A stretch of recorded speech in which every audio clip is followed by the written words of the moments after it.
حضرت عمر رضی اللہ تعالی عنہ کا قول ہے، فرماتے ہیں کہ مجھے اس بات کی پرواہ نہیں ہوتی کہ میری دعا قبول ہو رہی ہے کہ نہیں ہو رہی، مجھے اس کی فکر رہتی ہے کہ دعا مانگنے کی توفیق مل رہی ہے کہ نہیں مل رہی.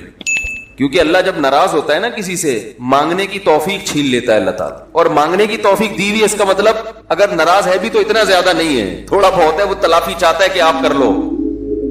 مانگنے کی توفیق ملنا اس کی علامت ہے کہ اللہ اگر ناراض بھی ہے تو بہت زیادہ نہیں روٹھا ہوا، بلکہ اس نے سوری کا آپشن دیا ہوا ہے کہ چلو مانگ کے اپنا منا لو، مجھے کسی بھی طریقے سے راضی کر لو. دعا کا اس قدر فائدہ ہوتا ہے انسان کو، اس قدر فائدہ ہوتا ہے، آپ مانگنا شروع کریں، زندگی چینج ہونا شروع ہو جائے گی، آپ کی زندگی میں تبدیلی آنا شروع ہو جائے گی. جتنا تعلق اللہ کے ساتھ دعا کے ذریعے بنتا ہے، اتنا تعلق کسی اور چیز سے نہیں بنتا.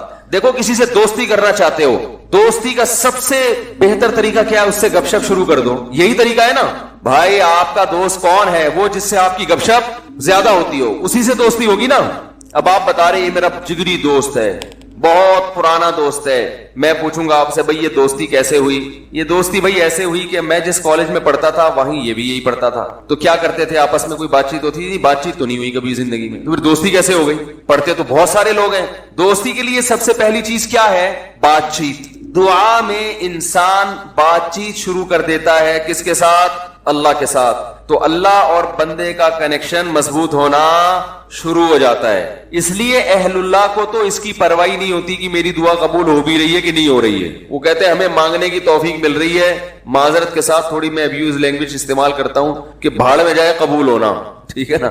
ہمیں تو اس بادشاہ کے دربار میں ہاتھ پھیلانے کی توفیق مل رہی ہے، بس ہمارے لیے اتنا کافی ہے، تعلق بحال ہے ہمارا اس سے. تو میں یہ عرض کر رہا تھا کہ کبھی ہماری جو دعائیں قبول نہیں ہوتی بسا اوقات اس کی وجہ یہ ہوتی ہے کہ ہمارا وہ عمل دعا ہوتا ہی نہیں ہے. جب دعا ہی نہیں ہوتا تو پھر اس میں قبولیت کہاں سے آ گئی؟ وہ تو ہم پڑھ رہے ہوتے ہیں الفاظ رٹا لگا کے ایک چیز کو، یعنی ایک پڑھنے کے انداز میں ہوتی ہے، وہ اس میں جذبات ہی نہیں ہوتے. جذبات کن لوگوں کے ہوتے ہیں؟ امام بخاری رحمہ اللہ تعالیٰ کی سوانے پڑھیں آپ. بچپن میں نابینا ہو گئے، والدہ تو آپ کو بڑا علم سکھانا چاہتی تھی، پریشان کہ اللہ یہ تو میرا بچہ ہی نابینا ہو گیا. تو رات کو مصلے پہ گڑ گڑا کے دعا مانگنا شروع کی، اے اللہ میرے بچے کی بینائی واپس لوٹا دے، اے اللہ اس کی بینائی واپس لوٹا دے. اتنا مانگا ہے، روتے روتے دعا مانگتے مانگتے آنکھ لگ گئی، خواب آیا، دو فرشتے آپس میں بات کر رہے ہیں کہ اللہ نے اس عورت کی دعا قبول کر لی ہے اور اس کے بچے کو بینائی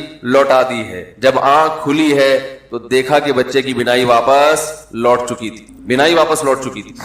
ہندوستان میں ایک بزرگ تھے، رمضان نام تھا ان کا، یہاں کراچی ہجرت کر کے آ گئے تھے ہندوستان سے. تو جو کوئی اس طرح کے بڑے لوگ ملتے تھے نا جو بھی نیک ہوں پرہیزگار ہوں، تو میں ان سے تھوڑا سا انٹرویو لیتا تھا کہ آپ نے کوئی ایسی کوئی واقعہ دیکھا ہو، کوئی کرامت دیکھی. انہوں نے اپنا بڑا دلچسپ واقعہ سنایا. فرماتے ہیں کہ میں نے اپنی آنکھوں سے دیکھا کہ ہندوستان کے ایک علاقے میں جو بلوائی تھے نا، جو بلوا کرنے والے ہندو تھے، انہوں نے، دہشت گردوں نے مسلمانوں کے علاقوں پہ حملہ کر دیا. مسلمان بہت تھوڑے تھے، مقابلہ نہیں کر سکتے تھے. کہتے ہیں کہ ایک بزرگ تھے وہیں کہیں مظاہر علوم کے یا دیوبند کے. مقصد میرا یہ نہیں ہے کہ وہ دیوبند کے علاوہ کوئی بزرگ نہیں ہوتا، وہ چونکہ واقعہ ان کا اس لیے لوگ اس پہ بھی کہتے ہیں کہ اپنے مسلک کو وہ کرنا ہے، وہ اتفاق سے تھے وہاں کے، تو اس لیے میں نے بول دیا. تو وہ مکان کی چھت پہ کھڑے ہو گئے اور اللہ سے دعا مانگنے لگے. بہت گڑ گڑا کے دعا مانگی انہوں نے کہ اللہ ان لوگوں کے شر سے ہمیں بچا لے. تو یہ جو واقعہ سنانے والے تھے نا، انہوں نے مجھے خود بتایا، کہتے میں نے اپنی آنکھوں سے دیکھا کہ گھوڑوں پہ آسمان سے فرشتے نازل ہو رہے ہیں اور ان کے ہاتھ میں بڑی بڑی راڈیں ہیں، گزن ہیں، اور وہ زمین پہ نازل ہو کر انہوں نے ان بلوائیوں کے خلاف حملہ کر دیا، مارا ان کو. میں نے جب یہ واقعہ ایک دفعہ بیان کیا تو یوٹیوب پہ جب یہ واقعہ گیا تو اس علاقے کے جو مسلمان تھے ان کے کمنٹس آئے کہ یہ واقعہ یہاں پر ہوا ہے اور اس گاؤں میں ہوا ہے. نہیں یاری بات سمجھ میں. تو یہ کیا ہے؟ دعا مانگنے والے کی جو دعا ہے نا اس میں طاقت تھی، وہ مانگ رہا تھا گڑ گڑا کے. آپ نے دیکھا ہوگا آج کل ہم نماز استسقا پڑھتے ہیں، بارش پھر بھی نہیں ہوتی. عموماً ایسا ہی چل رہا ہے سسٹم جو چل رہا ہے نا، نماز استسقا پڑھ رہے ہیں، بارش نہیں ہو رہی ہے، تو اللہ سے اچھی امید رکھتے ہیں کہ قبول ہوتی ہوں گی دعائیں. لیکن پہلے دعائیں نماز استسقا کی فوراً قبول ہوتی تھی اور ان کا ظاہر بھی قبول ہوتا تھا. یہ ہم نے بھی اپنے بڑوں سے بھی سنا. میری دادی نے، اللہ ان کی مغفرت کرے، خود بتایا انہوں نے بتایا کہ ہندوستان میں جب بارشیں برسنا ختم ہو جاتی تھی تو مظاہر علوم سے دیوبند سے علماء کی ایک جماعت نکلتی تھی سہارنپور سے, اور عورتیں بچے مرد بوڑھے سب ان کے ساتھ نکل کے میدان میں جاتے تھے. خود انہوں نے اپنا واقعہ سنایا, کہہ رہے ہم جاتے تھے میدان میں بوسیدہ کپڑے پہن کے. نماز استسقا میں یہی ہے نا کہ بوسیدہ کپڑے پہن کے جاؤ, اپنے مواشی کو بھی لے کر جاؤ اور شہر سے باہر جاؤ اور دھوپ میں اللہ سے گڑگڑا کے دعائیں مانگو.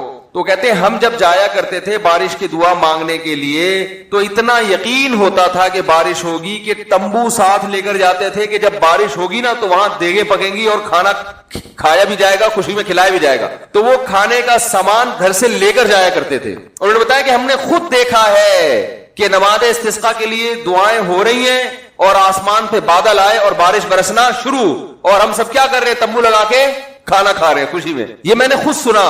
نمازی تھی ماشاءاللہ, پرہیزگار تھی. مولانا عبد الرحیم رائے پوری رحمۃ اللہ علیہ سے بیعت بھی تھی. وہ یہ اس لیے فضائل سنا رہا ہوں کہ بھائی امید ہے کہ انشاءاللہ جھوٹ نہیں بولا ہوگا انہوں نے. وہ جھوٹ کیوں بولیں گی بھائی, ان کو کوئی پیسے مل رہے تھے. یہاں ہمارے پڑوس میں یہی اسی مسجد میں سامنے ایک ڈاکٹر صاحب رہا کرتے تھے, آپ کو معلوم ہوگا. یہاں ایک ڈاکٹر صاحب رہتے تھے نا سامنے والے گھر میں. ان کے والد صاحب بھی بوڑھے آدمی تھے, اللہ تعالیٰ اگر زندہ ہیں تو اور عمر میں برکت دے, انتقال ہو گیا تو اللہ ان کی مغفرت کرے. میرے سے بڑی گپ شپ تھی ان کی. مجھے بس یہ کہتے تھے آپ اتنے پتلے کیوں ہیں. اب تو میں تھوڑا موٹا ہو گیا تھا, بہت ہی پتلا تھا. کہہ رہے ہیں آپ مولوی ہو کے اتنے باریک سے کیوں ہیں. ویسی گپ شپ میں مذاق کرتے تھے. تھے جڑے ہوتے ہیں نا کچھ زندہ دل قسم کے, لاہور کے تھے, پنجاب کے اصل. تو انہوں نے بھی, ان سے بھی گپ شپ ہوتی تھی. انہوں نے بھی ایسے, میں نے ان کو بتایا کہ ہماری دادی سے ہم نے سنا کہ وہاں ہندوستان میں جب جایا کرتے تھے نماز استسقا کے لیے تو بارش ہو جاتی تھی. آپ نے کبھی ایسا دیکھا؟ انہوں نے کہا ہم نے خود اپنی آنکھوں سے دیکھا. انہوں نے اپنے 2 واقعات سنائے. ایک انڈیا کا, وہ انڈیا کے پنجاب سے ان کا تعلق تھا. کہنے لگے کہ ایک مرتبہ بارش رک گئی تو ہم بارش کے لیے یعنی دعا مانگنے کے لیے نماز استسقا کے لیے گھر سے نکلے. سنت یہ ہے کہ نماز استسقا میں آپ ایک تو آبادی سے دور جائیں, نمبر 2 تھوڑے بوسیدہ کپڑے پہن کے جائیں, سب جائیں, بچے بھی جائیں, عورتیں بھی جائیں, مرد بھی جائیں, بوڑھے بھی جائیں, سب لوگ جائیں, اور بہت لمبی دعا مانگی جائے, بہت اطمینان کے ساتھ دعا مانگی جائے. تو وہ کہتے ہیں کہ ہم جب نکل کے جا رہے تھے تو ہندو یہ کہہ رہے تھے یہ موسلے بارش برسانے جا رہے ہیں. ہندوؤں کو اتنا یقین تھا, موسلے کہتے ہیں نا, موسلی ہندو زیادہ تر موسلے ہی کہتے ہیں مسلمانوں. تو کہہ رہے تھے کہ یہ کیا کرنے جا رہے ہیں, موسلے بارش برسوانے جا رہے ہیں. کہتے ہیں کہ جب گئے دعا مانگی ہے, انتہائی شدید گرمی. آج نماز استسقا بھی ایئر کنڈیشن ہال میں ہوتی ہے, اور توبہ ووبہ کا تو کوئی تصور ہوتا ہی نہیں ہے, کوئی گناہوں سے توبہ بھی کرے. وہ تو یہی ہوتا ہے, اللہ میں پھر فلم دیکھوں گا, جیسی بارش ہوگی تو میں کیا دیکھوں گا جا کے. تو گناہ سے تو قرآن کیا کہتا ہے, یا قوم استغفروا ربکم, گناہوں سے معافی مانگو. یرسل السماء علیکم مدرارا, آسمان سے موسلا دھار بارشیں برسائے گا. تو نماز استسقا کا جو کانسیپٹ تھا وہ یہ تھا کہ آپ اللہ سے اپنے تمام گناہوں کی معافی مانگیں. تو گناہوں کی معافی کا تو ہمارے ذہن میں ہی نہیں ہوتا, اور وہ امام پہ ڈال دیتے ہیں جو بیچارہ دعا مانگ رہا ہے نا کہ اس کی وجہ سے قبول نہیں ہوئی. وہ تو اخلاص سے مانگ رہا ہوتا ہے. مسجد کا امام جو ہے وہ پبلک میں ایسے ایسے ماشاءاللہ بدماشوں کی کثرت ہوتی ہے. کوئی بہن کی وراثت کھا کے بیٹھا ہے, کوئی یتیم کا مال دبا کے بیٹھا ہوا ہے. چلو اب دبا لیا, مال کھا لیا, اب توبہ تو کرنا کہ اللہ میں واپس دے دوں گا. وہ نہیں ہوتا. اللہ میں قحط سے مر جاؤں, بارش نہ ہو کوئی مسئلہ نہیں ہے, میں مر جاؤں گا قحط سے, مگر میں بہن کا پلاٹ واپس بولو بھائی نہیں کروں گا. تو پھر کہاں بارش ہوگی میرے بھائی. اللہ کہہ رہے تم بدماشی چھوڑنے کے لیے تیار نہیں. تو وہ انہوں نے اپنا واقعہ سنایا کہ ہم گئے, ہم نے دعا مانگی, اور وہ جو ہمارے امام صاحب تھے انڈیا میں, کوئی جالندھر یا کوئی لدھیانہ کا واقعہ ہے, کہہ رہے وہ سردے میں گئے ہیں اور اوپر سے اتنی شدید گرمی تھی کہ وہ ہماری کمر جو ہے نا دھوپ کی وجہ سے ایسا لگ رہا تھا جل جائے گی. مگر امام صاحب جو سردے میں جا کے روئے اور پبلک کو رلایا انہوں نے کہ اللہ جب تک بارش برسے گی نہیں یہاں سے ہم ہلیں گے نہیں. یہ اب دیکھیں جس کو اطمینان ہوگا وہ اتنی دیر تو سردے میں پڑا رہے گا, ورنہ وہ کہے گا یار کچھ ہونے والا تو ہے نہیں, خام خامے کمر جلا کے آ جاؤ. کہہ رہے وہ انہوں نے گڑ گڑائے, وہ ایسا گڑ گڑائے اور کمر ہماری جل جل کے لگ رہا تھا کہ وہ خراب ہی نہ ہو جائے. اور پھر انہوں نے مجھے خود سنایا واقعہ, کہتے ہیں ہم نے دیکھا کچھ دیر ہوئی ہے, اس کے بعد گہرے بادل آئے ہیں اور وہیں بارش برسنا شروع ہو گئی. اور کہہ رہے جب تیز بارشیں ہوئی ہیں تو ہم جب واپس آ رہے تو ہندو ہنس رہے اور کہہ رہے تھے یہ موسلے بارش برسوا کے آ رہے ہیں. ہندوؤں کو بھی یقین ہوتا تھا یہ موسلے بڑے تیز ہیں. آج کا جو موسلا ہے میرے بھائی ہم جیسے نالائقوں پر مشتمل ہے, تو پھر ہم اپنی ذمہ داری پوری نہیں کر رہے. اللہ کہتے تمہیں یقین نہیں ہے, تو پتہ نہیں کیا کر رہا ہے یہاں بیٹھ کے, ادھر توجہ. میں نے تو دیکھا ہے دعا مانگتے مانگتے نا جیب میں چیک کر رہے ہوتے ہیں کتنے پیسے پڑے ہوئے, 5,000 کا تو ہے نا, وہ خراب تو نہیں ہو, ہاں آمین, پھر وہ تھوڑی دیر میں یہاں کھو جائے گا, پھر ادھر کھو جائے گا. 10 کام ہو رہے ہیں, دل نہیں لگ رہا, ایک فارمیلٹی پوری ہو رہی ہے, تو یہ کیسے حساب چلے گا میرے بھائی؟ تو دعا قبول ہوتی ہے. بعض دفعہ ایسے ہوتی ہے جیسے میں نے آپ کو بتایا, اس طرح سے بھی ہوتی ہے کہ ادھر مانگی اور ادھر اللہ نے بارشیں برسانا شروع کر دی. اور بعض دفعہ دعا ایسے قبول ہوتی ہے, اچھا کچھ کر کے دعا مانگو تو زیادہ قبول ہوتی ہے. کچھ اللہ کے لیے کیا ہو نا, جیسے حدیث میں آتا ہے 3 آدمی غار میں بند ہو گئے, بڑا زبردست واقعہ ہے وہ حدیث میں. غار میں گئے تھے, اوپر سے پتھر لڑکا اور غار کا منہ بند, اب نکلنے کا راستہ ہی نہیں, اور ان کو کوئی آواز بھی نہیں باہر جا سکتی, فون وون تو ہوتا نہیں تھا پہلے. تو اب ان کو یقین ہو گیا کہ اب ہمارا انجام سوائے موت کے کچھ نہیں, اس میں تڑپ تڑپ کے مرنا ہی اور کچھ نہیں ہوگا. تو تینوں نے کہا کہ بھائی دیکھو اللہ کو اپنے کسی اچھے عمل کا واسطہ دے کے دعا مانگو. ہم میں سے کسی سے کوئی زندگی میں اچھی نیکی ہوئی ہو جو آپ سمجھتے ہو کہ بہت اچھی نیکی ہے, تو اس نیکی کا اللہ کو واسطہ دے کے دعا مانگی جائے. تو مشہور حدیث ہے, جلدی جلدی مکمل کرتا ہوں. ایک نے کہا اللہ میں بکریاں چراتا تھا, گھر آیا, اپنے بچوں کو دودھ پلانے سے پہلے میں نے کہا والدین کو پلاؤں گا, والدین سو گئے تھے, تو ساری رات سرہانے ان کے سرہانے کھڑا رہا تھا میں سر کے پاس. ان کو جگاؤں گا بھی نہیں کہ نیند خراب ہو, اور ایسا بھی نہیں ہوگا کہ پہلے بچوں کو پلا دوں, پہلے ماں باپ بعد میں اپنے بچے. پوری رات پیالہ لے کے سر کے کنارے کھڑا رہا, جب صبح اٹھے پھر ان کو پلایا, اٹھا بھی نہیں رہا. والدین کی خدمت کتنی بڑی نیکی ہے دیکھو. اللہم ان کنت فعلت ذلک ابتغاء وجہک فاصرف عنا ما نحن فیہ فاکشف عنا ما نحن فیہ. اے اللہ اگر میں نے یہ تیرے لیے کیا تھا اور تجھے یہ میری نیکی پسند آ گئی ہے, تو آج جس مصیبت میں مبتلا ہے اللہ اس مصیبت سے ہمیں نجات دے دے. کیسی اللہ کی قدرت, وہ پتھر ہلائے اپنی جگہ سے. پتہ چلا میرے بھائی ماں باپ کی خدمت بڑی بڑی چٹانوں کو اپنی جگہ سے ہلا دیتی ہے بغیر کسی وجہ کے. اتنا بڑا عمل ہے یہ, آج برداشت ہی نہیں ہوتا ہے, نہ باپ کی ڈانٹ برداشت ہوتی ہے نہ ماں کی ڈانٹ برداشت ہوتی ہے. دیکھو اللہ چاہتے پورا پتھر ہلا دیتے, لیکن اللہ نے کہا کہ سب کا عمل سامنے آ جائے نا, تو اللہ نے تھوڑا سا ہلایا پتھر کے ابھی ہلکی سی ہوا آئے بس ہے بھائی, تاکہ باقی دو کی نیکیاں بھی سامنے. ویسے تو اللہ کو اتنا پسند آیا کہ اللہ چاہتے تو ہٹا دیتے نا پتھر. دوسرے نے دعا مانگی, اے اللہ میں اپنی چچازاد بہن پہ عاشق تھا, اس سے زنا کرنا چاہتا تھا, وہ موقع نہیں دیتی تھی, بہت سخت عشق والی محبت تھی, بالآخر قحط پڑا, سب کچھ ختم ہو گیا, تو وہ میرے پاس آئی روٹی کے لیے. تو میں نے اس سے کہا ایک شرط پہ تجھے راشن دوں گا کہ تو میری حرام خواہش کو پورا کر. اور بالآخر مجھے اس پر قدرت ہوئی. جب میں زنا کے, وہ مجبور ہو گئی بیچاری, جب میں زنا کے بالکل قریب پہنچ گیا تو اس نے مجھے اللہ تیرے عذاب سے ڈرایا, اتق اللہ ولا تفض الخاتم الا بحقی, کہ تو یہ کام کر تو رہا ہے مگر تو اللہ سے ڈر. اے اللہ میں اس حالت میں کہ مجھے اس پر مکمل قدرت ہو چکی تھی اور میں عرصے سے تلاش میں تھا کہ یہ میری دسترس میں آئے, آج جب مجھے موقع ملا اور بالکل قریب پہنچ گیا زنا سے, تو اس نے مجھے کہا اللہ سے ڈر. تو اللہ میں تیرے خوف سے پیچھے ہٹ گیا. ان کنت فعلت ذلک ابتغاء وجہک, اے اللہ صرف تیرے لیے کیا تھا, اگر تو اس عمل کو قبول کرتا ہے تو آج جس مصیبت میں مبتلا ہے اس مصیبت سے ہمیں نجات دے دے. حدیث میں آتا ہے پتھر مزید تھوڑا سا لڑک گیا, اور کیا ہے کہ دھوپ بھی آنا شروع, ہوا بھی, لیکن ابھی نکل نہیں سکتے تھے کیونکہ اللہ تیسرے کا عمل بھی سامنے لانا چاہتا تھا. تیسرے نے کہا اللہ میں فلاں شخص کے پاس مزدوری کیا کرتا تھا, مزدوری چھوڑ کے چلا گیا. ایک مزدور تھا میرے پاس, مزدوری لیے بغیر وہ چلا گیا, تو اس کی جمع پونجی سے میں نے کاروبار کیا, بہت کاروبار بڑھ گیا. بہت عرصے کے بعد وہ آیا تو اس نے کہا میری جو مزدوری تھی دے دو. تو میں نے کہا بھائی تیرے پیسے سے میں نے یہ بزنس کیا, یہ سینکڑوں اونٹ, گائے, بیل, بکریاں, یہ سب تیری ہیں. وہ بھی ایسا نیبو نچوڑ کم بخت ساری چیزیں اٹھا کے لے گیا. اتنی معاملات میں آج کل کون صاف ہوتا ہے کہ بھائی تمہارے پیسوں سے کیا تو لے جاؤ. تو وہ بھی لے گیا, تو میں نے بھی دے دیا. میں نے کہا اللہ میں حرام کا نوالا نہ جائے میرے پیٹ میں. تو اللہ اگر میں نے تیرے لیے کیا تھا تو جس مصیبت میں مبتلا ہوں اس مصیبت سے ہمیں نجات دے دے. حدیث میں آتا ہے پتھر مزید لڑکا ہے, فخرجوا یمشون, بڑے آرام سے باہر نکل گئے. تو دیکھو اس سے پتا چلتا ہے اللہ کے لیے کچھ قربانی دی ہو تو پھر دعائیں ٹھا کر کے قبول ہوتی ہیں. جو لوگ بینک کی ملازمت چھوڑ دیتے ہیں, بڑی قربانی ہے, ان کی دعائیں بہت تیزی سے قبول ہوتی ہیں. داڑھی رکھنے کا ماحول نہیں ہے لیکن آپ رکھ لو اللہ کے لیے, دعائیں انشاءاللہ تیزی سے قبول ہونا. بولو نا بھائی کیا جا رہا ہے, کیوں قبول ہوتی ہے بھائی؟ سارا دن اللہ کے لیے, سارا دن اللہ کے لیے بھوک پیاس کو برداشت کیا, تو اب اللہ کہتے ہیں تو نے میرے لیے قربانی دی, اب تو مانگ, جو مانگے گا میں تجھے عطا کروں گا. حج میں دعائیں کیوں قبول ہوتی ہیں؟ 6-7 لاکھ روپے آپ کے خرچ ہوئے, آپ اتنی دور گئے, آپ نے وہاں دھکے کھائے, تو عرفات کے دن ایسی دعائیں قبول ہوتی ہیں. حدیث میں آتا ہے شیطان خاک سر پہ ڈالتا ہے کہ آج میری پورے سال کی محنت برباد ہو گئی ہے. لیکن ہم نے دیکھا ہے عرفات میں بھی دعائیں نہیں مانگ رہے لوگ, وہاں بھی ایک اجتماعی دعاؤں کا ماحول بنایا ہوا ہوتا ہے, ایک آدمی بیٹھا ہوا سب آمین آمین لگا رہے ہیں. بھائی وہاں تو کم از کم کچھ جا کے کچھ الگ سے اللہ سے گڑگڑا کے مانگ لو, دل لگاؤ اس دعا میں. دعائیں قبول ہوتی ہیں صفا مروا کی پہاڑیوں پر. وہاں حضرت ہاجرہ نے ایک عمل کیا تھا نا, کتنی بڑی قربانی دی تھی کہ ایک ایسی زمین نہ جہاں گھاس کا تنکا, وہاں اللہ کے لیے قربانی دے کر اپنے بچے کے ساتھ رہنا شروع کیا. اور پھر آزمائش آئی اللہ کی طرف سے, بچہ ایڑیاں رگڑ رہا ہے, پانی کا نام و نشان نہیں ہے, لیکن وہ اللہ سے شکایت نہیں کر رہی کہ اللہ تو نے تو مجھے مروا دیا, کہاں لا کے میرے شوہر نے مجھے ڈال دیا. بھاگ رہی ہیں ادھر سے ادھر, ادھر سے ادھر.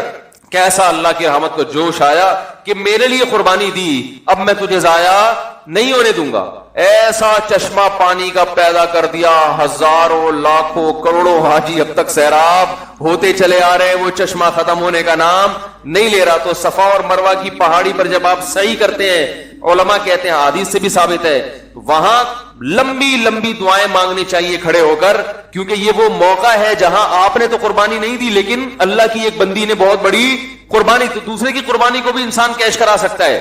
تو کچھ کرنے کے بعد جب مانگا جائے تو قبولیت کا امکان بڑھ جاتا ہے. ہم اللہ کے لیے کچھ قربانی دینے کے لیے تیار ہی نہیں ہے, کچھ کرنے کے لیے تیار ہی نہیں ہے, مانگنے کے لیے بھی تیار نہیں ہے. بلکہ اللہ نے ہمیں دعائیں بھی سکھائی ہیں, کیسی پیاری دعائیں سکھائی ہیں قرآن مجید میں اور احادیث میں. اللہم ارزقنی حبک وحب من یحبک وحب عمل یقربنی الی حبک.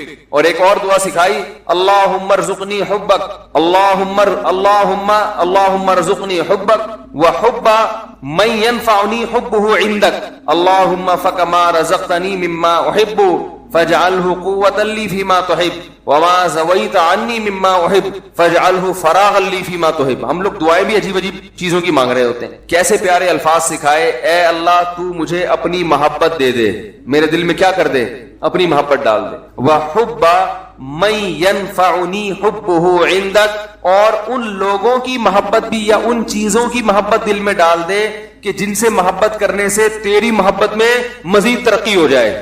ایسی چیزوں کی محبت دل میں ڈال دے کہ ان کی محبت کا فائدہ ہو آخرت میں اور تیری محبت میں اضافہ ہو جائے. جیسے والدین کی محبت, بیوی بچوں کی محبت, اس سے اللہ کی محبت اور بڑھتی ہے نا, تو اللہ کا حکم ہے. علماء کی محبت, نیک عمل کی محبت. اللہم فکما رزقتنی مما احب, اے اللہ تو نے جو مجھے میری محبوب چیزیں عطا کی ہیں تو فجعلہ قوۃ لی فیما تحب, تو ان کو ذریعہ اور وسیلہ بنا دے اپنی محبت میں اضافے کا. یعنی وہ مجھ سے چھیننا نہیں وہ چیزیں, بلکہ ان سے ان کا استعمال اس طرح سے ہونا شروع ہو جائے کہ وہ دین میں اور ترقی کا ذریعہ بننا. جیسے کسی کو اللہ نے مال دیا تو مال سے ہر ایک کو محبت ہوتی ہے, تو یہ مال اور آخرت میں ترقی کا ذریعہ بن جائے. وما زویت عنی مما احب, اور جو میری محبوب چیزیں تو نے مجھے نہیں دی, میں چاہتا تھا لیکن نہیں ملی, تو ان کا نہ ملنا تیری محبت میں ترقی کا ذریعہ بن جائے. کیسے عجیب الفاظ ہیں دیکھو. اور یہ کس نے بتائے؟ امی نے, جو نہ لکھنا جانتے اور نہ پڑھنا جانتے. یہی ہوتا ہے نا, کچھ چیزیں آپ کو مل جائیں گی, آپ کی پسند کی کچھ نہیں ملیں گی, تو اللہ جو پسند کی چیزیں مل گئی ہیں ان سے بھی آخرت میں ترقی ہو جائے, جو نہیں ملی ان کا نہ ملنا آخرت میں ترقی کا ذریعہ بن جائے. ہر چیز گھوم کے کہاں آ رہی ہے؟ اللہ کی ذات کی طرف. تو بھائی رمضان کی چند گھڑیاں باقی ہیں, کچھ وقت نکال کے اللہ سے گڑ گڑا کے. علماء کہتے ہیں روزانہ 24 گھنٹے میں ایک ٹائم ایسا ہونا چاہیے کہ جس میں آپ روز ایک وقت اللہ سے تفصیل سے گڑ گڑا کے دعا مانگ کے معمول بنائیں اپنا. بات سمجھ میں آ رہی ہے بھائی کہ نہیں آ رہی؟ روزانہ 24 گھنٹے میں کم از کم ایک وقت, وہ سب سے افضل وقت ہے رات کا آخری حصہ. اگر اس ٹائم نہ ہو سکے تو جو وقت آپ کو ملے, لیکن مانگنا ضرور ہے. اور یہ یقین کر لینا ہے کہ جس کے سامنے ہاتھ پھیلا رہے ہیں وہ محروم نہیں کرتا. نبی صلی اللہ علیہ وسلم نے فرمایا ان اللہ لا یستحیی، اللہ تعالیٰ کو اس سے حیا آتی ہے، ان یردہما خائبین، کہ جب کوئی بندہ اس کے سامنے ہاتھ پھیلائے تو اللہ اس کو خائب و خاسر واپس لوٹائے. اس بات سے اللہ کو حیا آتی ہے. تو وہ قبول ہوگی یا تو اللہ وہی چیز عطا کر دیں گے یا اللہ تعالیٰ اس کا کوئی نعم البدل عطا کر دیتے ہیں. وہ نعم البدل عطا ہوتا ہے تو آپ کو وہ چیز نظر نہیں آ رہی ہوتی، نعم البدل کو آپ سمجھتے ہی نہیں کہ یہ نعم البدل ہے. اور بعض دفعہ اللہ ایسا کرتے ہیں کہ جو چیز آپ مانگ رہے ہیں وہ نہیں ملتی، لیکن کوئی مصیبت آنے والی ہوتی ہے جو اللہ آپ سے ٹال دیتے. آپ کہہ رہے ہیں کہ اللہ اس مریض کو شفا دے دے، وہ ٹھیک نہیں ہو رہا، وہ دوسرا بھی مرنے والا تھا، وہ دوسرے پر بیماری حملہ کرنے والی تھی، اللہ نے اس کو حملے سے روک لیا. کتنا بڑا فائدہ ہو گیا. اور بعض دفعہ یہ ہوتا ہے کہ جو چیز آپ مانگ رہے ہیں وہ نہیں ملتی، لیکن اس مانگنے سے جو مقصد تھا وہ مقصد مل جاتا ہے. آپ کو کوئی پریشانی آئی، آپ دعا مانگ رہے ہو اللہ وہ پریشانی ٹال دے، اللہ نے وہ پریشانی تو نہیں ٹالی، لیکن اس کی وجہ سے جو آپ کا دل پریشان ہو رہا تھا وہ دل کی پریشانی کو دور کر دیا. تو مقصد حاصل ہو گیا کہ نہیں ہو گیا؟ ارے آپ مانگ رہے تھے اللہ غربت دور کر دے، تو غربت کی وجہ سے ٹینشن ہو رہی ہے نا، اللہ نے ٹینشن دور کر دی جو پیسے سے مقصد ہے. ہو غریب مگر مزہ ویسے آ رہا ہے جیسے مالداروں کو آتا ہے. بہت مشکل ہے سمجھانا، کیا کریں یار. ہو غریب مگر اندر سے دل کیا ہو گیا؟ مالدار ہو گیا. سکون وہ ملے گا جو اللہ نے مالداروں کو بھی عطا نہیں کیا ہوگا، ویسا سکون مل جائے گا. آپ بیماری میں دعا مانگ رہے ہو اللہ شفا دے دے، شفا تو نہیں ملی مگر اسی بیماری پر اطمینان نصیب ہو گیا جو ایک صحت مند آدمی کو ہوتا ہے، صبر نصیب ہو گیا اور کچھ نہیں. تو آخرت کے میں اللہ کے بینک میں یہ دعا کیا ہو جاتی ہے؟ جمع ہو جاتی ہے، اور آخرت میں اس کا اجر ملے گا. ایک روایت میں آتا ہے جب بندہ دیکھے گا اپنے عمل کو قیامت کے دن، اے اللہ یہ اتنی ساری چیزیں میرے لیے گفٹ، یہ کیا؟ اللہ کہیں گے یہ تیری وہ دعائیں ہیں جو آخرت کے لیے ہم نے اسٹاک کر دی تھیں. وہ کہے گا کاش میری کوئی دعا بھی قبول نہ ہوئی ہوتی. تو میرے بھائی اہل اللہ اس لیے مانگتے ہیں. اور دیکھو ایک آخری بات کہ قبول نہ کرنا کس کا کام ہے؟ اللہ کا. دیکھو جب ہم کوئی بیمار ہوتا ہے تو ہم کہتے ہیں یار اس کو ہاسپٹل میں ایڈمٹ کرواؤ، جو اپنی ذمہ داری ہوتی ہے آپ وہ پوری کرتے ہیں. اب آپ نے جب ڈاکٹروں کے حوالے کر دیا تو ایک تسلی ہو جاتی ہے نا کہ یار ہمارا جو کام تھا ہم نے کر دیا ہے، اب ہم کیا کریں، اب تو ڈاکٹروں کے حوالے ہے، یا وہ علاج کرتے ہیں تو ٹھیک ہے، نہیں کرتے تو ابھی ان کا ہیڈیک ہے، ہم کیا کر سکتے ہیں. اب تو تسلی تو ہو جاتی ہے نا. تو مسلمان جب اللہ کے دفتر میں فائل جمع کرا دے، معاملے اٹکے ہوئے آپ نے اللہ کے آفس میں فائل جمع کرا دی کہ میں نے اپنا کام کر لیا، گڑ گڑا کے دعا مانگ لی ہے، تو مسلمان کو بھی ایک تسلی ہو جاتی ہے کہ بھائی اب اللہ کے حوالے ہے، وہ قبول کر لے تو بھی ٹھیک ہے، نہیں کرے تو وہ انشاءاللہ اب فیصلہ کس کے حق میں ہوگا؟ میرے حق میں، کیونکہ اللہ تعالیٰ ضائع نہیں کرتا اپنے بندے. تسلی ہو جاتی ہے کہ اب یہ دعا قبول ہو تو بھی ٹھیک ہے، قبول نہ ہو تو بھی ٹھیک ہے. تو دعا سے مسلمان کو کیا ملتا ہے؟ اطمینان ملتا ہے، سکون ملتا ہے. تو ادعوا ربکم تضرعا وخفیا، اللہ فرماتے ہیں چپکے سے مانگو اور عاجزی اور انکساری کے ساتھ مانگو. اللہ تعالیٰ سے دعا ہے کہ اللہ ہمیں دعاؤں کا مانگنے والا بنا دے. اور سب سے زیادہ پتہ ہے کیا مانگنا ہے رمضان میں؟ ہدایت کی دعا مانگنی ہے. میرے گناہ چھڑوا دے اللہ مجھ سے. لیلۃ القدر میں جو دعا ہے اللہم انک عفو تحب العفو فاعف عنا، اے اللہ معاف کر دے. تو کیا مطلب؟ کس چیز سے معاف؟ میرے گناہ معاف کر دے. تو مطلب یہ ہے کہ میں آئندہ نہیں کروں گا، معاف کر دے. ہم یہ دعا مانگ رہے ہوتے ہیں کہ اللہ کرتا تو رہوں گا میں موت تک لیکن تو معاف کر دے. تو ایسا نہیں ہوتا میرے. ایسا کریں گے تو کوئی بھی نہیں آئے گا نا. اب اللہ کی طرف کون آئے گا پھر جب اسی طرح بدماشی میں ہی اللہ خوش ہے؟ تو نہیں خوش ہوتا اللہ تعالیٰ ایسے. تو اللہ سے توبہ کی توفیق مانگی جائے. اللہ میں ان گناہوں کے دلدل میں پھنس چکا ہوں، تو مجھے اس دلدل سے نکال لے. تو یہ بھی زیادہ مانگنی چاہیے دعا. اللہ تعالیٰ ہماری تمام دعاؤں کو حاجات. خلقوا من غیر شیء ام هم الخالقون، یہ بڑی شاندار آیت ہے. اس میں اللہ تعالیٰ نے ایک سوال اٹھایا ہے اور جواب دیا نہیں ہے. عجیب بات ہے نا کہ سوال اٹھایا اور جواب نہیں دیا. بعض سوالات ایسے ہوتے ہیں ان کا جواب اتنا واضح ہوتا ہے کہ وہ جواب دینے کی ضرورت نہیں ہوتی.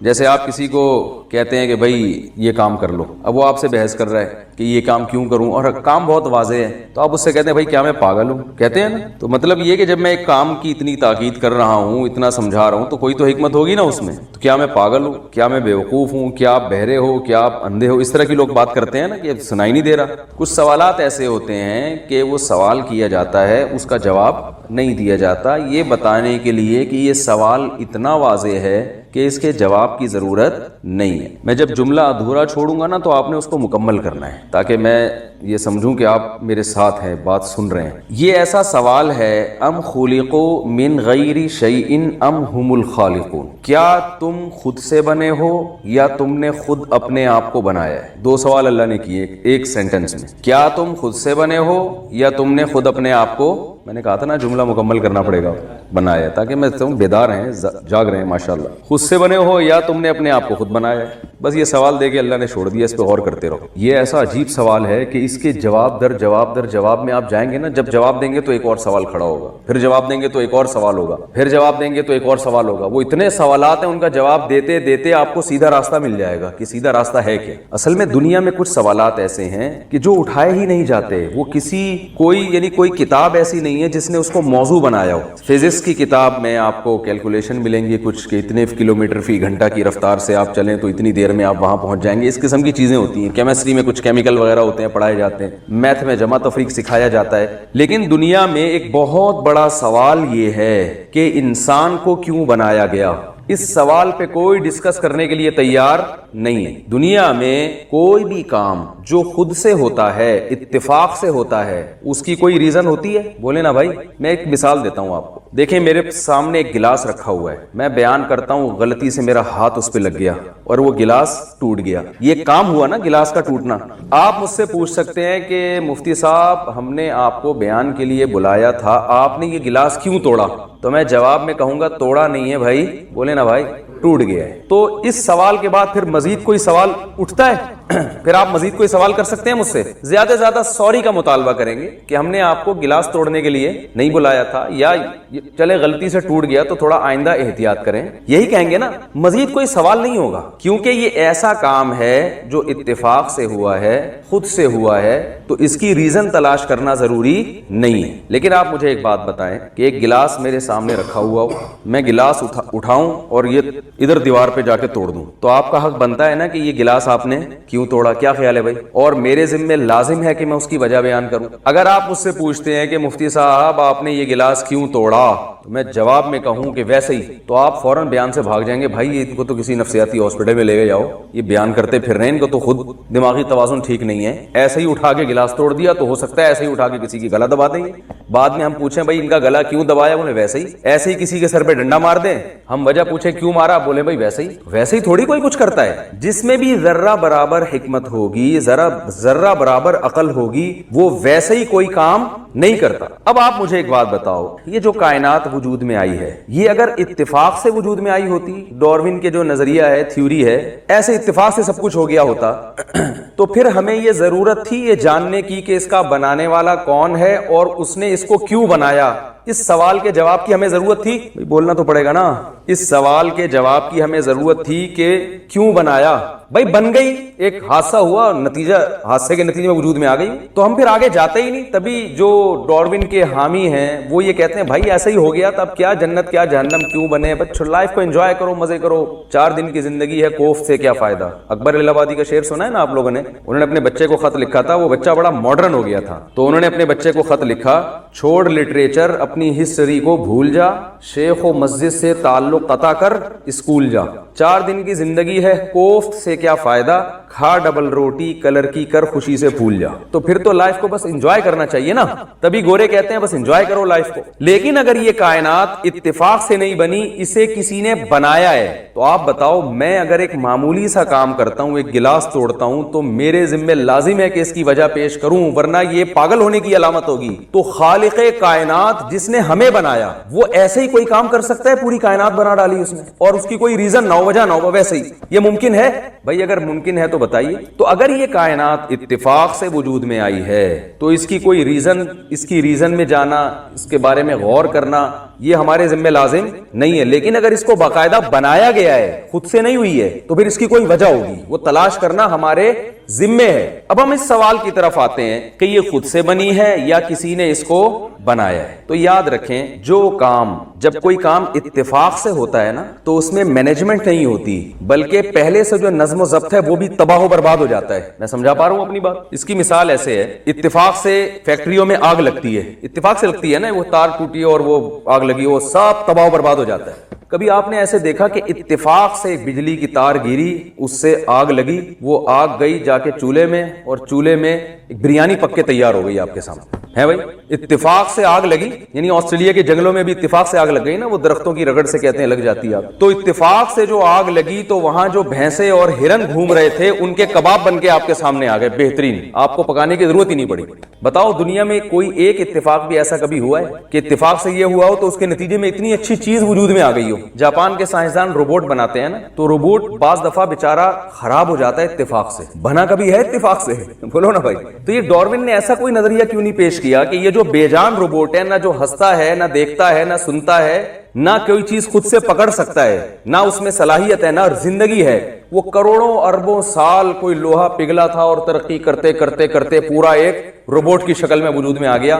اگر ڈاروین کوئی ایسا نظریہ پیش کرتا تو لوگ مان لیتے؟ میرا خیال ہے آپ لوگ مان لیتے، تو پھر بولے نا نہیں مانتے۔ بھائی بے جان چیز وجود میں نہیں آ سکتی، جاندار کہاں سے آ سکتی ہے وجود میں؟ جان، حیات کو تو اب تک ڈیفائن نہیں کیا جا سکا ہے کہ یہ حیات ہوتی کیا چیز ہے، زندگی نام کس چیز کا ہے۔ تو اتفاق سے جو چیزیں وجود میں آتی ہیں ان میں مینجمنٹ نہیں ہوتی، انتظام نہیں ہوتا، سنوری بھی نہیں ہوتی، بلکہ سوری بھی جو چیزیں سور چکی ہیں اتفاقی حادثات کے نتیجے میں وہ چیزیں تباہ ہو جاتی ہیں۔ اس کی ایک اور بہترین مثال ہے، آپ کسی فیکٹری میں گئے، وہاں آپ نے دیکھا جو فیکٹری کے جو مالک ہے وہ اپنا ایئر کنڈیشن آفس میں بیٹھا ہوا ہے، مینیجر صاحب دوسرے آفس میں بیٹھے ہوئے ہیں، کرسی ٹیبل رکھ کے سامنے اور ٹیلی ویژن دیکھ رہے ہیں، اور کچھ مزدور وہاں کام میں لگے ہوئے ہیں، کچھ مال اٹھا کے ٹرک پہ لوڈ کر رہے ہیں، مشینیں اپنی جگہ حرکت کر رہی ہیں۔ آپ نے جا کے کسی بہت بڑے سائنسدان کو بلایا اور آپ نے اس سائنسدان سے پوچھا یار یہ فیکٹری آپ بتا سکتے ہو کہ یہ کیسے وجود میں آئی؟ وہ جواب میں کہے کہ یار ایک دھماکہ ہوا تھا، اس دھماکے کے نتیجے میں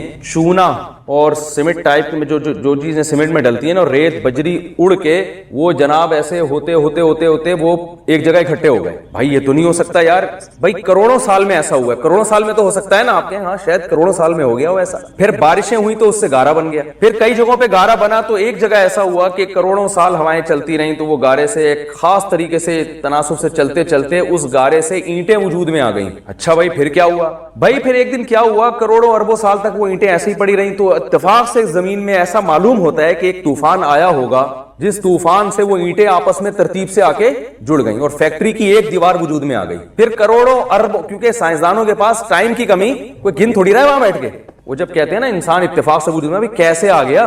وہ کروڑوں اربوں سال تک ایک جرثومہ تھا، وہ اربوں سال تک پھر وہ مچھلی بنا، پھر اربوں سال پہلے پودا بنا، پھر وہ اربوں سال کے بعد وہ ایک مچھلی بن گیا، پھر وہ اربوں سال کے بعد یہ بن گیا، پھر اربوں سال پہلے بندر بن گیا، پھر اربوں سال کے بعد انسان بن گیا، اور اربوں سال کے بعد اب انسان کے بعد بھی کچھ بن جائے گا۔ جب آپ کہتے ہیں نا بھائی 10,000 سال سے تو ہم دیکھ رہے ہیں یہ انسان ویسے کا ویسا ہی ہے جیسا 10,000 سال پہلے تھا، تو کہتے ہیں بھائی اربوں سال لگتے ہیں۔ تو میں یہی پوچھ رہا ہوں کہ اربوں سال میں ایک دیوار کیوں نہیں کھڑی ہو گئی بڑی ترتیب کے ساتھ، پھر 4 دیواری، پھر آپ کہتے ہیں اس میں مشین کیسے آئی؟ وہ کہتے ہیں کہ بھائی لاوا پگھلا تھا، اس سے جو لوہا پگھل کے باہر آیا، اس لوہے سے سریا بنا، اس سریے سے چھت ڈلی، یعنی وہ فرضی کہانیاں گھڑتے گھڑتے گھڑتے گھڑتے بنتے بنتے بالآخر ایک دن دھماکہ ہوا تو ایک صاحب جا رہے تھے، وہ دھڑام سے اٹھ کے اپنی کرسی پہ آگے بیٹھ گئے، جن کو فیکٹری کا اونر بنا دیا گیا، مالک قرار دے دیا گیا۔ تو یہ ممکن ہے کیا عقل سے اس دعوے کو تسلیم کر لینا؟ بولے نا بھائی ہاں۔ ایک جگہ فیکٹری تباہ و برباد ہو گئی ہو، ساری برباد ہو گئی ہو، اور وہ جو اونر تھا وہ ادھر مرا ہوا پڑا ہو بیچارہ، اور وہ مینیجر صاحب الٹے اوندھے پڑے ہوئے ہوں، تو آپ پوچھیں یار یہ کیسے ہوا؟ تو اس میں دونوں امکان ہے، ہو سکتا ہے یہ خود نہ ہوا ہو، کسی نے بم رکھ کے دھماکہ کیا ہو، اور یہ بھی ممکن ہے کوئی حادثے کے نتیجے میں خود بخود ایسا ہو گیا ہو۔ تو یہ دنیا میں پاگل سے پاگل انسان بھی سمجھتا ہے کہ جن چیزوں میں مینجمنٹ ہوتی ہے، سنوری بھی ہوتی ہیں، وہ خود بخود نہیں ہو سکتی۔ کچھ دن پہلے ایک ایتھیسٹ آئے بحث کرنے کے لیے نا کہ یہ کیسے یار، یہ مجھے وہ انہوں نے کوئی ڈاروین کے نظریے پڑھ کے نا پاگل ہو گئے تھے وہ بیچارے۔ تو میں نے ان سے کہہ رہے یار یہ تو ایک خود بخود ہوا ہے سب کچھ۔ میں نے کہا مجھے ایک بات بتاؤ، ایک جنگل میں ایک آدمی جس نے کبھی، انسان تو بہت پیچیدہ مشین ہے، خربوزے کی میں نے کہا ایسی مثال دیتا ہوں جو بہت ہی سادہ سی مثال ہے۔ میں نے کہا جنگل میں یا کسی صحرا میں جس شخص نے کبھی پودے سے پھل بننے کا عمل نہ دیکھا ہو، آپ اس کے پاس جائیں اور آپ اس سے کہیں آؤ میں تمہیں ایک جادو دکھاتا ہوں۔ بھئی کیا جادو ہے؟ بھئی یہ خربوزے کا بیج ہے نا، ابھی دیکھو اس میں جادو کیا ہوتا ہے۔ جادو یہ ہے کہ جی خربوزے کے بیج کو زمین کے اندر ڈال دیا، پانی ڈالتے رہے، تو اب وہ پوچھ رہا ہے بھئی اب کیا ہوگا، کہنا دیکھنا اب کیا ہوگا۔ دیکھیں زمین کا کام ہے چیزوں کو کھا کے ختم کر دینا، زمین میں انسان کو ڈالیں گے وہ بھی ختم, زمین میں لوہے کو ڈالیں گے وہ بھی ختم, سونے کو ڈالیں گے وہ بھی ختم. آپ نے کہا کہ میں زمین میں اس بیج کو ڈالوں گا لیکن ختم نہیں ہوگا, دیکھنا عمل کیا ہوگا, الٹا عمل شروع ہو جائے گا. تو زمین میں ڈالا بیج, وہ پوچھ رہا ہے بھائی اب کیا ہوگا, دیکھنا اب کیا ہوگا. اس سے ایک چھوٹا سا ننھا سا پودا نکلا, تو حیران ہوگا نا وہ سامنے والا جس نے کبھی پودے بننے کا عمل نہ دیکھا ہو. آپ کہیں ابھی جادو ختم نہیں ہوا, ابھی دیکھو یہ کیا ہوتا کیا ہے, میں کچھ ایسا منتر پڑھوں گا ابھی دیکھنا ہوتا کیا ہے. تو وہ بیل جو ہے نا وہ بڑھنا شروع ہو گئی, اور بڑھنے میں عجیب بات یہ ہے کہ اس کے پاس نہ دماغ ہے سوچنے کے لیے, لیکن اتنی عقل اس کو دی گئی ہے کہ اس کو پتا ہے کہ اوپر کی طرف جانا ہے نا, تو اس میں وہ کومپلیں نکلنا شروع ہوئی, اور جہاں ان کو جگہ ملتی ہے نا, جیسے کوئی آدمی رسی کے ذریعے نہیں کمانڈو اوپر چڑھ رہے ہوتے, ایسے وہ بیل لپٹ لپٹ کر مختلف جگہوں سے اوپر کی طرف جا رہی ہے تاکہ اس کو روشنی ملے اچھی طریقے سے. تو یہ جو صحرا میں رہنے والا آدمی اس جادو سے حیران ہوگا کہ نہیں ہوگا؟ وہ حیران ہو رہا ہے یار اس کے پاس عقل نہیں ہے, لیکن یہ جہاں جگہ ملتی ہے وہاں ایسے بیل لپٹتی ہے نا, تو یہ اوپر کی طرف جا رہی ہے. آپ کہتے ہیں ابھی جادو ختم نہیں ہوا, ابھی دیکھنا اور کیا ہوگا. کچھ دنوں کے بعد اس میں خوبصورت پھول نکلنا شروع ہو گئے, اور حیران ہو رہا ہے یار یہ کیا مذاق ہے, پھول نکل رہے ہیں. کہہ رہے ہیں بھائی ابھی دیکھو منتر, ٹھیک ہے, وہ ہوتا کیا ہے. اس پھول سے کیا ہو رہا ہے کہ وہ پھول تتلیوں کو, پرندوں کو اپنی طرف مائل کر رہا ہے. مائل کرنے سے کیا ہوتا ہے کہ نر اور مادہ جو ذرے ہیں ان کا ملاپ ہو جاتا ہے. وہ تتلیوں کے ٹانگوں سے چپک جاتے ہیں نا وہ ذرے, جب وہ ملاپ ہوتا ہے تتلیوں کے فرشتوں کو بھی خبر نہیں ہوتی کہ ہمارے ذریعے سے کیا کام لیا جا رہا ہے. وہ تو پھول کے حسن و جمال اور اس کی خوبصورتی کو دیکھ کر آتی ہیں اس کی طرف. لیکن ایسا سسٹم جنگل میں, ایسے سافٹ ویئر انسٹال کر دیے گئے کہ سارے کام آٹومیٹیکلی ہو رہے ہیں. تتلیاں اپنا کام کر رہی ہیں, مکھیاں اپنا کام کر رہی ہیں, لیکن قدرت ان سے کوئی اور کام لے رہی ہے جو انسان کو بھی نہیں پتا کہ ہو کیا رہا ہے. پھر جناب اس میں نیچے آہستہ آہستہ کیا پھل پیدا ہونا شروع ہو گیا. وہ صحرائی آدمی کہہ رہا ہے یہ کیا ہو رہا ہے, کہہ رہے ہیں ابھی تو جادو شروع ہوا ہے, ابھی تو دیکھو ہوتا کیا ہے. پھل ہوتے ہوتے ہوتے ہوتے ہوتے ہوتے بڑا ہو کر دوبارہ وہ کیا بن گیا, ایک خربوزہ. حیران ہوگا نا وہ کہ بھائی وہ بیج سے ہم نے کیا بنا دیا, خربوزہ. آپ کہتے ہیں ابھی صبر کرو, اصل جادو تو اب شروع ہوا ہے. جب خربوزے کو کاٹا تو جو بیج بویا تھا اس جیسے سینکڑوں بیج اس کے اندر دوبارہ. یہ جو سائیکل ہے, سرکل ہے, کیا اتفاق سے وجود میں آ سکتا ہے؟ یہ دنیا میں اس سے بڑا کوئی پاگل خدا کی قسم پیدا نہیں ہوا جو کہے کہ چیزیں گھوم کے دوبارہ اپنی اصل حالت میں اس سے اچھے انداز میں آ جائیں. اور پھر جو بیج پیدا ہوا اس میں سے ہر بیج میں ایسے کروڑوں خربوزے پیدا کرنے کی صلاحیت, وہ سافٹ ویئر اس میں انسٹال ہوئے ہوئے, اور ہر خربوزے میں پھر ایسے سینکڑوں بیج ہوں گے. میں نے کہا یہ کوئی صرف ایک خربوزے کی مثال دے دی جائے نا, تو جس میں ذرہ برابر عقل ہوگی وہ کہے گا اللہ کی قسم یہ خود سے پیدا نہیں ہو سکتا. انسان کا پروسیس خربوزے سے کروڑہ گنا زیادہ پیچیدہ ہے. انسان کا جو پروسیس ہے یہ کیسے وجود میں آ گیا بھائی؟ تو پہلے تو اپنے ذہن کو یہ صاف کریں, کلیئر کریں کہ اس کائنات میں ایک نظم و ضبط ہے. الشمس ينبغي لها ان تدرك القمر ولا الليل سابق النهار. سورج, زمین سورج کے گرد, اور چاند جو ہے وہ زمین کے گرد, اور ہر کل فی فلک یسبحون. اللہ فرماتے ہیں ہر ایک اپنے دائرے میں تیر رہا ہے. والقمر قدرناہ منازل. چاند کی کیسی ہزاروں سال ہو گئے, چاند کی کیلکولیشن میں کوئی فرق ہی نہیں آ رہا. یہ جو ماہرین فلکیات بتا دیتے ہیں نا کہ 10 سال بعد کس دن کیا تاریخ ہوگی, یہ ماہر فلکیات کا کمال نہیں ہے, یہ چاند کا کمال ہے. دیکھو مجھے ایک بات بتاؤ, آپ کے بارے میں اگر کوئی بتائے کہ میں پہلے سے بتا سکتا ہوں کہ فلاں صاحب جو ہیں 3:05 پہ, یہ جو بھی سفر کے لیے نکلے ہیں تو 3:05 پہ یہ وہاں ہوں گے, تو یہ بتانے والا کا کمال نہیں ہے, یہ آپ کی ٹائم کی پابندی کی علامت ہے. آپ کا شیڈول ایسا زبردست ہے کہ لوگ آپ کے بارے میں پہلے سے بتا دیتے ہیں کہ یہ ٹائم کی خلاف ورزی نہیں کرتا. تو یہ جو سائنسدان بتا دیتے ہیں نا کہ 20 سال بعد فلاں سورج گرہن ہوگا, چاند گرہن ہوگا, اور کیا تاریخ ہوگی, کیا دن ہوگا, تو یہ سائنسدانوں کا کمال نہیں ہے, یہ سورج اور چاند کی ایکوریسی ہے, یہ اس کا کمال ہے کہ وہ ہزاروں لاکھوں سال ہو گئے, وہ اپنے ٹائم سے ذرہ برابر بھی ہٹنے کے لیے تیار نہیں ہے. اتنی ایکوریسی یہ اتفاق سے وجود میں آ گئی بھائی. اتنا ایندھن سورج خارج کر رہا ہے, اتنا ایندھن, کہاں سے اس میں یہ ایندھن بھرا جا رہا ہے اور کہاں سے یہ گیسیں خارج ہو رہی ہیں, انرجی لگتی ہے نا, یہ انرجی کہاں سے آ رہی ہے, یہ اتفاق سے ہو رہی ہے, یہ سب چیزیں اتفاق سے ہو رہی ہیں. کیسا عجیب نظام اللہ نے بنایا.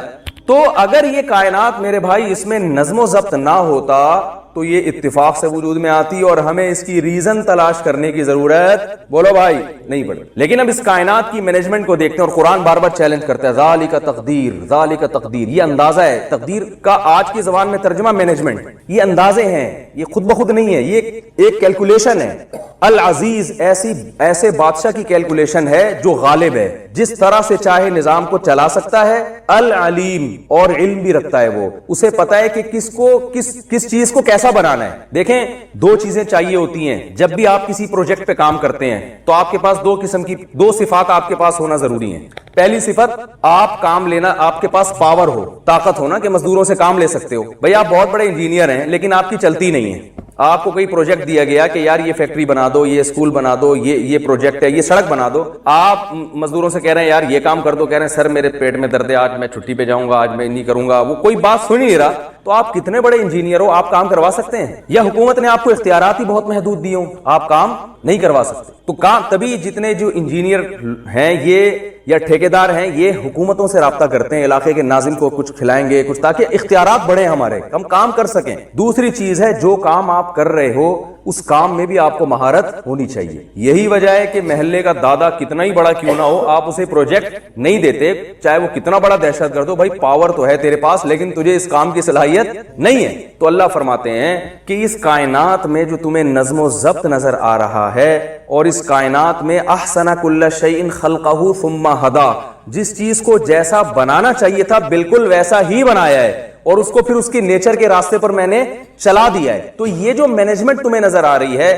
یہ اس کی علامت ہے کہ اس کو نمبر 1 کسی نے بنایا ہے, نمبر 2 جس نے بنایا ہے وہ بہت طاقتور ہے, یہ کمزور کا کام نہیں ہے, نمبر 3 وہ بڑا زبردست علم رکھتا ہے, اسے پتا ہے کس چیز کو کیسا بنانا چاہیے تھا. شیر کی خوراک اللہ نے گوشت رکھ دی ہے تو اس کو دانت اسی حساب سے دیے ہیں. بکری کی خوراک اللہ نے گھاس رکھ دی ہے, اس کے دانت اسی حساب سے دیے. ایسا نہیں کبھی کائنات میں ہوا کہ جو گھاس کھانے والا جانور ہے اسے چیر پھاڑ کی صلاحیت دے دی ہو, اور جو گوشت کھانے والے جانور ہیں انہیں منمنانے کی اور ہنہنانے کی صلاحیت دے دی ہو اللہ نے. کبھی ہوا ایسا؟ ایک چیز جب موسیٰ علیہ السلام سے فرعون نے پوچھا نا کہ اللہ کون ہے, تو موسیٰ علیہ السلام نے ایک لفظ میں ڈیفائن کیا, احسن کل شیء خلقہ ثم ہدی, کہ جس نے ہر چیز کو بنایا بہترین انداز سے. دیکھیں کسی کمپنی کی کوئی پروڈکٹ ہوتی ہے تو کمپنی کے ماہر ہونے کی علامت یہ ہے کہ اس نے اس پروڈکٹ کو بہترین انداز سے بنایا کہ نہیں بنایا.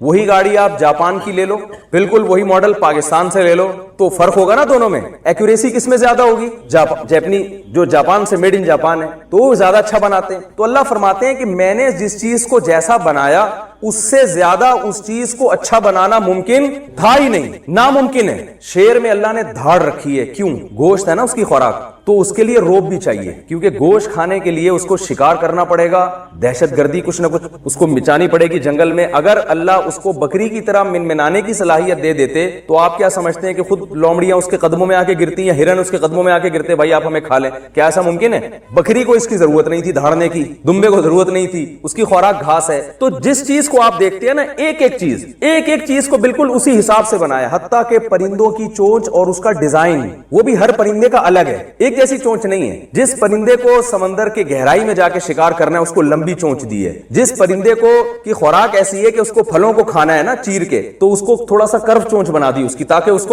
کو کھودنے میں کریدنے میں آسانی ہو. ہر چیز کو, اس پہ تو جتنی ریسرچ ہو کم ہے, جس چیز کو جیسا بنانا چاہیے تھا بالکل ویسا بنایا, اور پھر ثم ہدی, اس کو اس کی نیچر کے راستے پر چلا دیا. اب آپ دیکھیں بکری کا بچہ پیدا ہوتا ہے, پیدا ہوتے ہی تھنوں کی طرف لپکتا ہے وہ, کیونکہ اب اس کی ضرورت کیا ہے؟ دودھ پینا. تو ماں کو اللہ نے بولنے کی صلاحیت نہیں دی ہے, تو بچے میں پیدا ہوتے ہی نا اسے دنیا کا کچھ نہیں پتا, لیکن اسے یہ پتا ہے کہ میری خوراک کہاں ملے گی اور وہ میرے حلق میں کیسے اترے گی. تو یہ بھائی خود بخود یہ چیزیں نہیں ہو سکتی. ہمارے جامعہ رشید میں جب یہ ڈیجیٹل کیمرے کی تحقیق ہو رہی تھی نا, تو مختلف اس کے ماہرین کو بلایا گیا جو ڈیجیٹل کیمرے کو بہت اچھی طرح انہوں نے پڑھا ہے. تو انہی ماہرین میں سے ایک آئے, انہوں نے ہمیں بتایا کہ یہ جو ڈیجیٹل کیمرہ تصویر بناتا ہے یہ انسانی آنکھ کو سائنسدانوں نے کاپی کیا ہے. جیسے میں بھی آپ کو دیکھ رہا ہوں نا, تو آنکھ کے پردے پہ آپ کی تصویر بن رہی ہے, روشنی کی لہریں ٹکرا کے آئیں گی, آنکھ کے پردے پہ جائیں گی اور پیچھے وہ برقی لہروں میں تبدیل ہوں گی, اور وہ لہریں پھر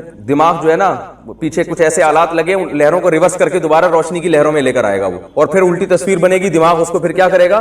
سیدھا کر دے گا. انہوں نے کہا کہ یہ جو ڈیجیٹل کیمرہ ہے یہ سائنسدانوں کی ایجاد نہیں ہے, یہ آنکھ کو انہوں نے کاپی کیا ہے.